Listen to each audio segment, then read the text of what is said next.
अभी तो पठान मूवी आपने देखी होगी, तो पठान मूवी के अंदर में एक सोल्जर का एटीट्यूड क्या रिफ्लेक्ट करता है?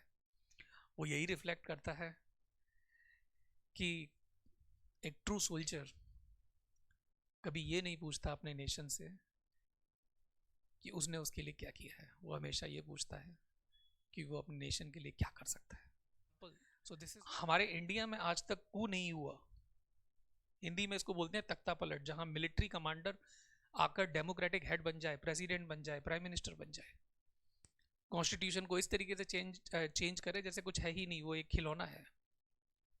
Right, I am talking about our neighbouring country like Pakistan. और वैम्पायर डायरीज जो आज की डेट में यूएस में बहुत फेमस हैं, हमेशा से, जब से एसेसिनेशन हुआ अब्राहम लिंकन का, तो ये डायरीज आउट हो गई थी, उसके अंदर की बातें लिखी हुई आउट हो गई थी। Congress must never declare equal those whom God created unequal. Leave the Constitution alone. Shall we stop this bleeding?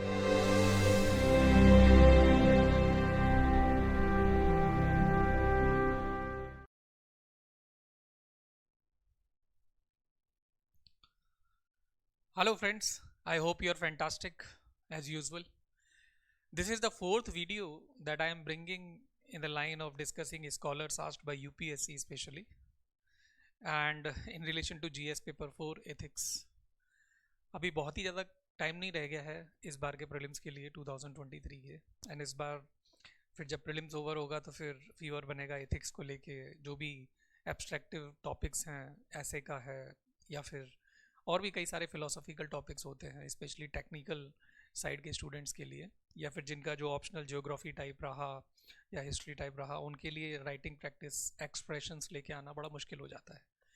But anyway, as a teacher, I have to be very much coreful and useful for you guys, so that in a small core you are able to have good memory and retrieval of it is good in the examination hall, especially when peer pressure is more. So आज की date में जो scholars हम discuss करने जा रहे हैं वो ऐसा जाना पहचाना नाम नहीं है, बहुत फेमस नाम है, जिनका नाम है Abraham Lincoln, 16th US president.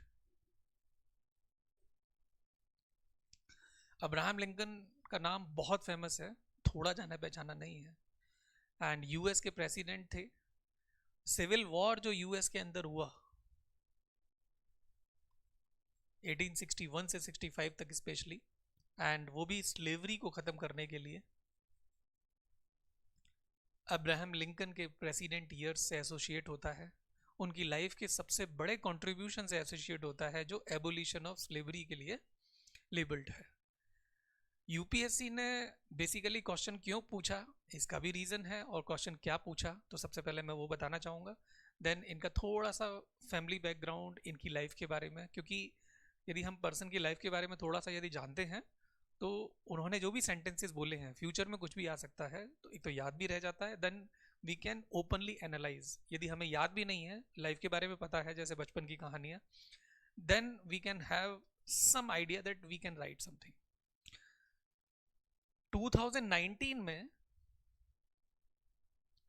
US national capital की जो बिल्डिंग है उसके अंदर एक रूम का नाम अब्राहम लिंकन डेडिकेट हुआ.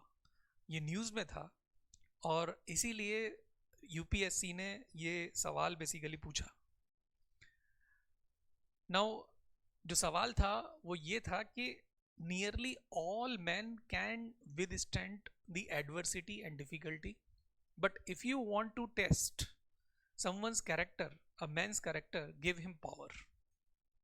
इसका मतलब ये है कि जितने भी लोग हैं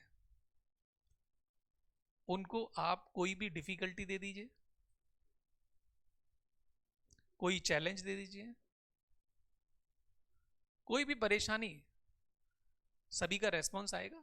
न्यूटन्स का थर्ड लॉ है, when there is action there is reaction. Darwinian की फिलॉसफी है survival of the fittest. If you need to exist on this planet earth in this nature, defence mechanism work, and जो भी आपकी life को थ्रेटफुल होता है उससे आप या तो दूर रहते हैं या फिर उसे ख़त्म कर देते हैं या अपने आप को प्रोटेक्ट करते हैं. आपकी बॉडी की फिजियोलॉजी भी उसी तरीके से है। यदि आपके अंदर लंग्स हैं तो उसको प्रोटेक्ट करने के लिए रिब्स हैं। तो ये तो एक नॉर्मल सेंटेंस हो गया, but second part of the sentence is saying that if you want to test a man's character give him power. इसका मतलब ये है कि यदि आप किसी के इथिकल या मोरल फ्रेम को चेक करना चाहते हैं तो उनको आप पावर दे दीजिए, और उस पावर का जो यूज है उससे पता चलेगा कि एक पर्सन का कैरेक्टर कैसा है। बात भी सही है। एक फेमस पर्सन है लॉर्ड एक्टन। उन्होंने ये बात बोली that power tends to corrupt and absolute power corrupt absolutely. It means एक पावर होती है वो तो आपको करप्ट करेगी ही, लेकिन यदि आपने एब्सोल्यूट पावर दे दी किसी को कि आप सब सर्वे सर्वा हो, अकाउंटेबल नहीं हो किसी चीज के लिए, जो आपने कह दिया वही कानून है, then it will be corrupting that person absolutely. It is to an extent true, जो आप इस आंसर में मेंशन भी कर सकते हैं।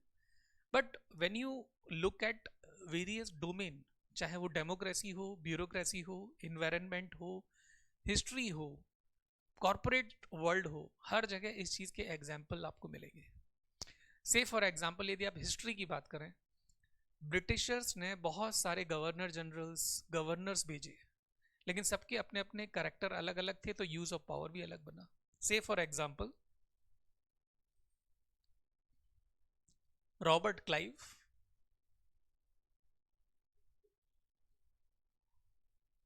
Versus Lord Ripon. Robert Clive को सभी लोग जानते हैं, black hole tragedy and all. Ripon को भी सब लोग जानते हैं, राजा राम मोहन राय के कंटेम्प्रेरी, कितने बेनवोलेंट उन्होंने एक्ट किए, जो सती प्रथा है वो भी खत्म हुई, तो एक सपोर्ट तो था ही। इस तरीके से ही यदि और हिस्ट्री में जाएंगे तो आप अकबर वर्सेस औरंगजेब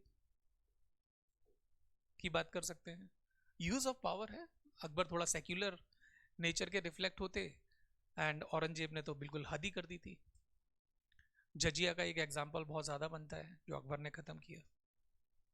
इस तरीके से ही जब आप प्राइवेट सेक्टर की तरफ आते हैं तो रिलायंस भी है वर्सेस टाटा वर्सेस एनरॉन। सबके अपने अपने तरीके हैं काम करने के। Minting money is not the sole motive of many of the people. There are business people like Vijay Mallya and Ratan Tata. तो सबके अपने अपने कैरेक्टर हैं, उनकी पर्सनैलिटी है। एग्जाम्पल्स बहुत सारे हैं।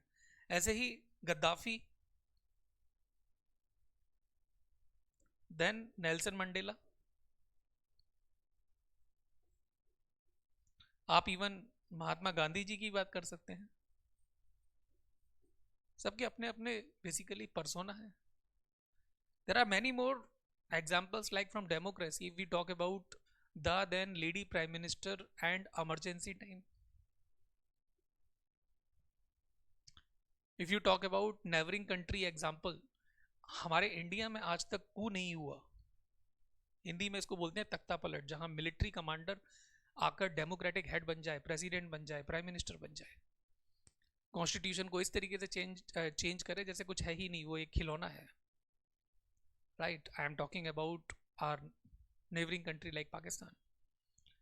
आज की डेट में किम जॉन नॉर्थ कोरिया के अंदर एग्जाम्पल बनता है कि पावर का कितना ज़्यादा गलत यूज़ हो जाता है, कभी कभी आर्बिट्रेरी यूज़ हो जाता है।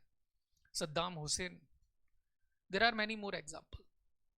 इवन महात्मा गांधी का एक दूसरा डायमेंशन भी होता है, जो एरिक एरिक्सन की किताब का जो मैंने डिस्कशन किया था प्रीवियस वीडियो में, that origin of the militancy connected to non violence.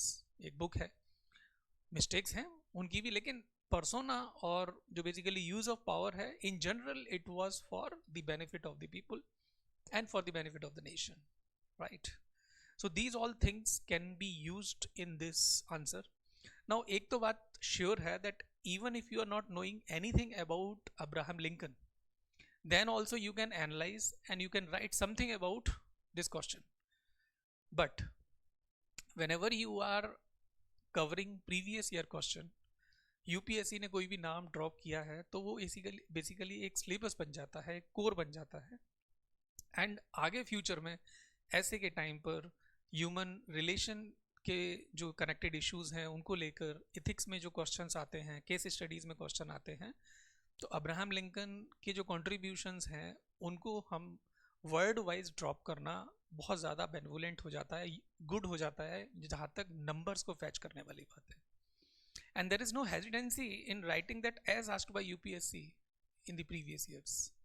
Examiner को भी लगता है कि ये पर्सन यूपीएससी के जो प्रीवियस ईयर क्वेश्चन है उसको सिलेबस बनाकर उसके बेस पे बात करने की कोशिश कर रहा है, which is really good. Now going further, there are many more other saying of Abraham Lincoln जो sentences के रूप में आ सकती हैं। Say for example one sentence I am saying here, Abraham Lincoln ने जो बात बोली that you can fool some of the people all the time, you may fool all the people sometimes, but you cannot fool all the people all the times।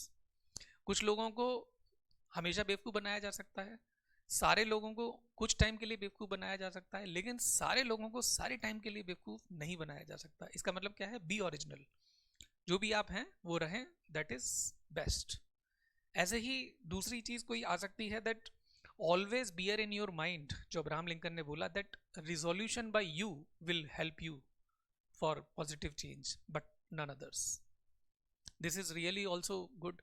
Another thing told by Abraham Lincoln that character is like a tree and reputation is like shadow. What is to be focused upon is tree, but what people focus upon is the shadow, means reputation. यदि आपको अपनी reputation अच्छी करनी है तो tree के ऊपर यानी कि अपने कैरेक्टर के ऊपर फोकस करो, सारी की सारी चीज़ें अच्छी से हो जाएंगी। ये सेंटेंसेस आ सकते हैं, इसीलिए मैंने मेंशन किया है। जो पीडीएफ मैंने आपको लिंक में डिस्क्रिप्शन बॉक्स में दिया है वो टेलीग्राम पर ऑलरेडी अपलोडेड है, वहाँ पर जाके आप देखेंगे तो रिवाइज करने टाइम पे ये सारे के सारे सेंटेंसेस आपको वहाँ मिल जाएंगे।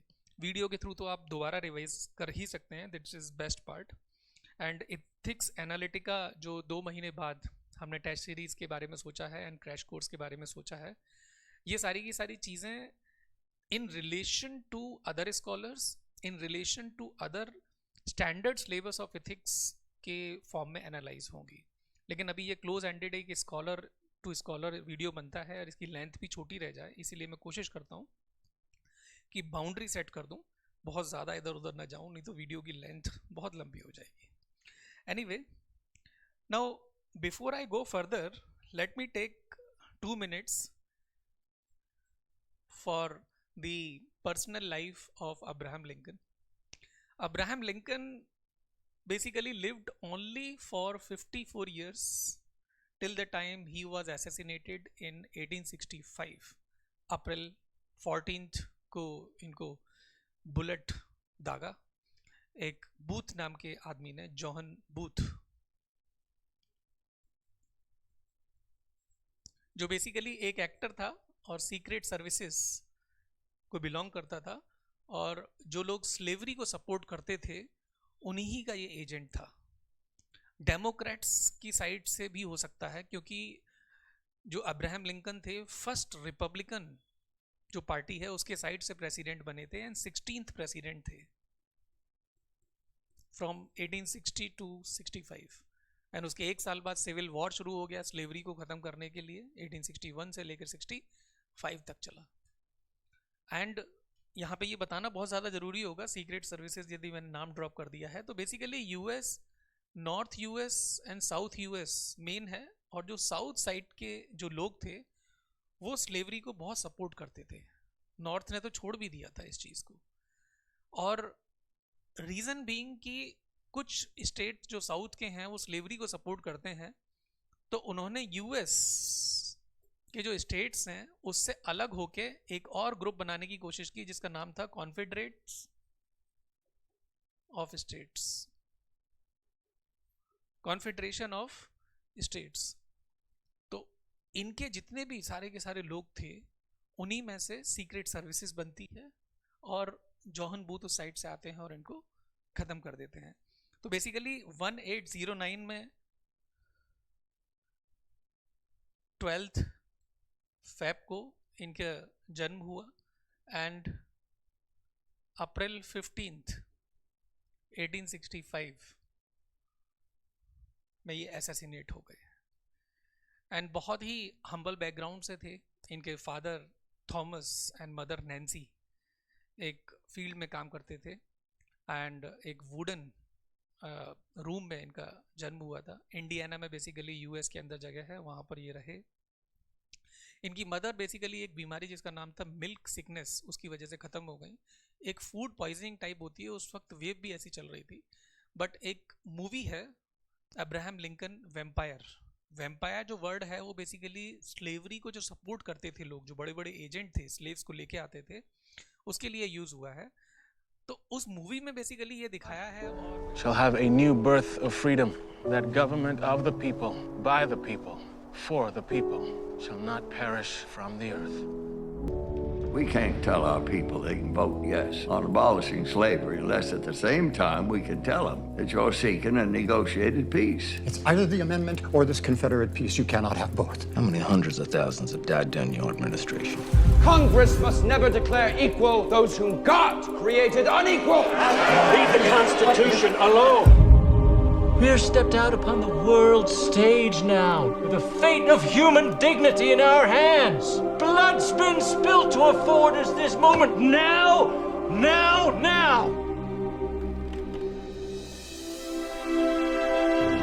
Abraham Lincoln has asked us to work with him to accomplish the death of slavery.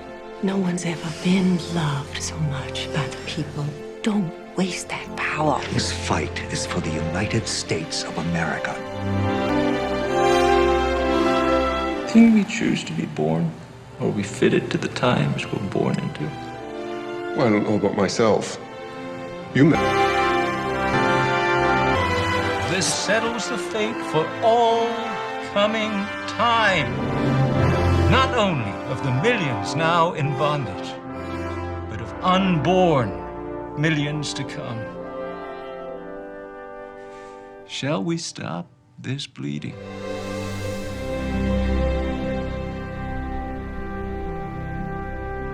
और वैम्पायर डायरीज जो आज की डेट में यूएस में बहुत फेमस हैं, हमेशा से जब से असैसिनेशन हुआ अब्राहम लिंकन का, तो ये डायरीज आउट हो गई थी, उसके अंदर की बातें लिखी हुई आउट हो गई थी।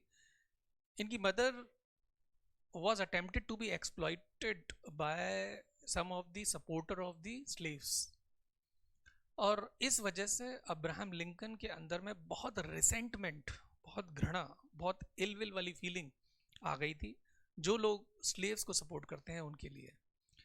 इनकी हाइट बहुत अच्छी थी, 6 फुट 4 इंच की हाइट थी, और बेसिकली जो कुल्हाड़ी होती है x, he was having good expertise in handling it, and उस मूवी में यही दिखाया गया है कि एक्स से किस तरीके से उन्होंने ख़त्म किया उन लोगों को जो स्लेवरी को सपोर्ट करते थे। तो इस वजह से ये वैम्पायर्स यानी कि जो स्लेव सपोर्टर्स थे उनको मारते रहे। स्लेवरी को हम लोग अपने यहाँ पर जो इंडियन कॉन्स्टिट्यूशन में आर्टिकल है, मैं यहाँ पे मेंशन करना चाहूँगा, article 17 abolition of untouchability, then article 23 and article 24 right against exploitation. Trafficking जो है वो किसी भी तरीके से प्रोहिबिटेड है इंडिया के अंदर, and slavery is one type of trafficking which is not allowed in India and it is a punishable offence. Also I would like to mention 13th Constitutional Amendment Act in US. Basically 12th, 13th, 14th, 15th ये reconstruction act कहे जाते हैं, क्योंकि slavery को ख़त्म करने के लिए कॉन्फेडरेशन ऑफ स्टेट्स बना, इसको ख़त्म करके अगेन यूएसए वाले कॉन्सेप्ट को विक्ट्री मिली, तो ये एक रिकंस्ट्रक्शन हुआ था जब सिविल वॉर ख़त्म हुआ, तो it is labelled as reconstruction act. And आपको जब भी आंसर लिखना हो, आप एक एक्सप्रेशन जरूर ड्रॉप करें जिसका नाम है emancipation proclamation. Basically it is connected to Reconstruction Act. Emancipation Proclamation is contrary to a case, or you can say an act, which was supporting the slavery. I can just mention here, it is contrary to Kansas, Nebraska Act. ये basically pro slavery था and ये slavery को ख़त्म करने के लिए था.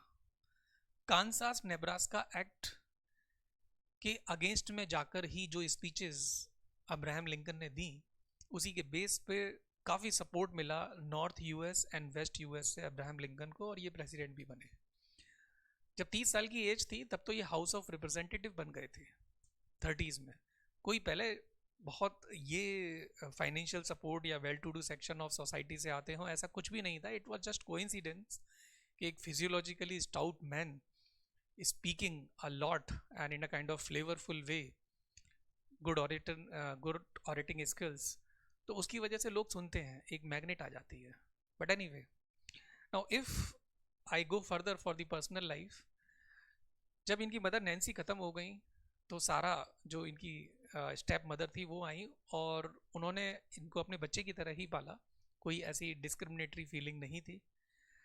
इनकी लाइफ ठीक ठाक चली जहाँ तक पेरेंट्स के लव वाली बात है. जब ये बड़े हुए तो मैरी नाम की वुमेन से इनकी शादी हुई और 4 इनके बच्चे हुए. किस्मत वाली बात है कि लेगेसी को कैरी करने वाला अब्राहम लिंकन की कोई नहीं बचा. केवल सबसे बड़े बच्चे जो रॉबर्ट नाम के थे,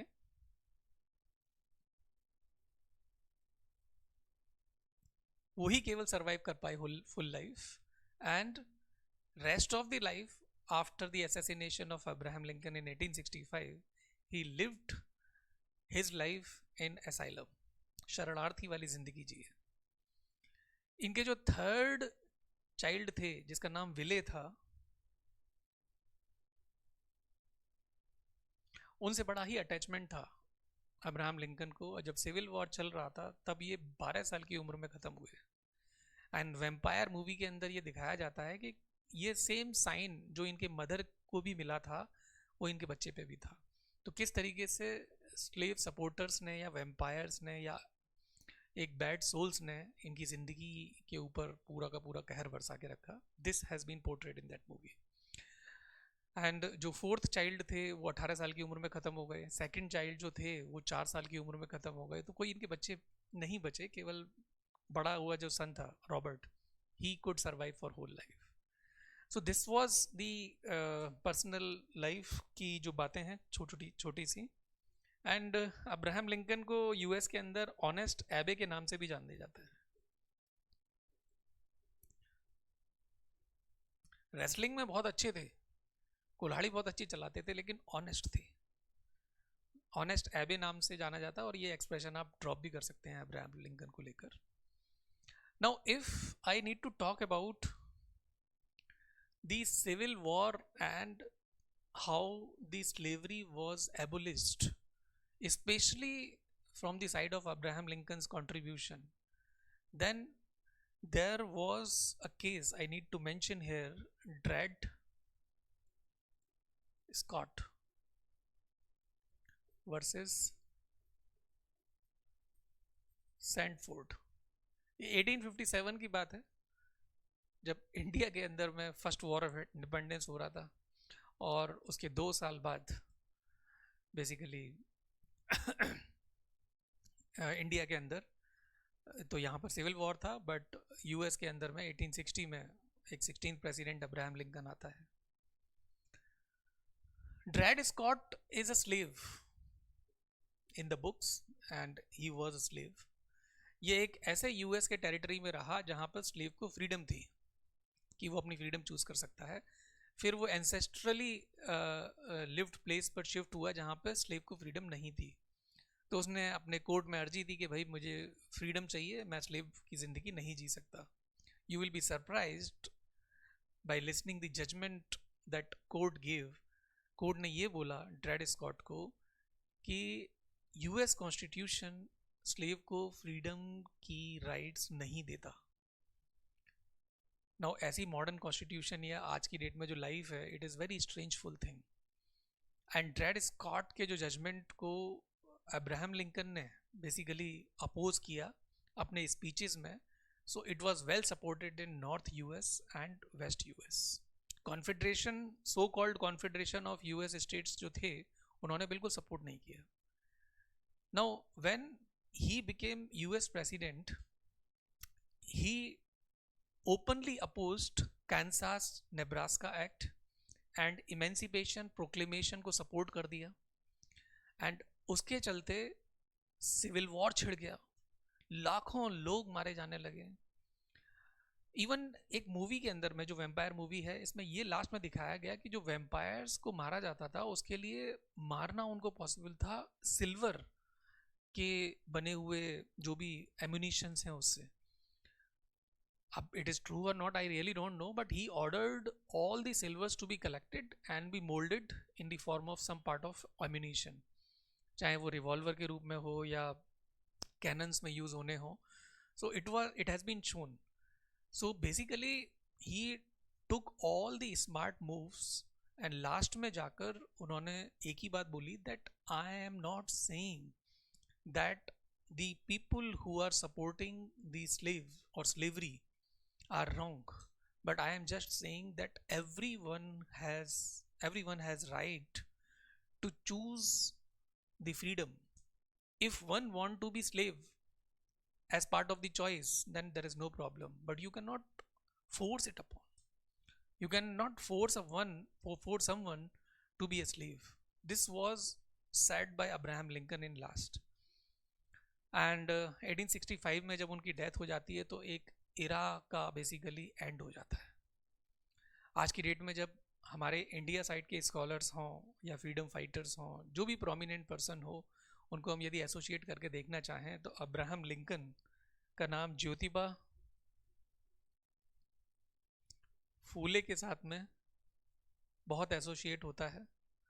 महात्मा गांधी ने भी इनके बारे में बात की that one of the best US president. Even Karl Marx ने इनको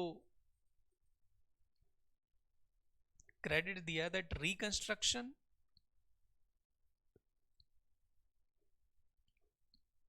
of social world was possible because of Abraham Lincoln's role. ये सारे के सारे नाम यहाँ पे आप एसोसिएट कर सकते हैं. एंड जो क्वेश्चन यूपीएससी में पूछा गया है उसको आप ऐसे का ऐसा ही, जहाँ पर आपको लगता है जस्टिफिकेशन के लिए कोई भी फ्यूचर में ऐसा क्वेश्चन आता है तो वो आप ज़रूर रखें. हमारी जो टेस्ट सीरीज है, हमने जानबूझ के deliberately we have designed it that way that you are able to recall it again and again. Recall what? Recall all the previous year stuff in your answers. तो वहाँ पे जैसी मेमोरी बनती है उसी हिसाब से रिट्रीवल भी हो जाता है. सो एक पेडागोगिकल टच भी मिल जाए तो it's like gaga story for you guys. Now if I need to wind it up in the summary, I would like to say that Abraham Lincoln has been given credit for abolition of slavery, which is connected to 13th Constitutional Amendment Act in US, and it is related to Indian Constitution, Article 17, Article 23 and Article 24 especially. And slavery is not allowed in India, and it is prohibited in any format as part of trafficking. Then if the other development in US has been talked about, that Kansas Nebraska Act, which was, you can say, over attacked by Emancipation Proclamation endeavor of Abraham Lincoln, and also the Reconstruction Act, it has been labeled as. So ये सारे के सारे जो expressions हैं वो आप यदि mention कर पाएंगे अपने answers में तो ये बहुत अच्छा हो जाएगा. Especially I can mark them with different ink here. Emancipation Proclamation and Reconstruction Act, 13th Constitutional Amendment Act, then these all the articles, then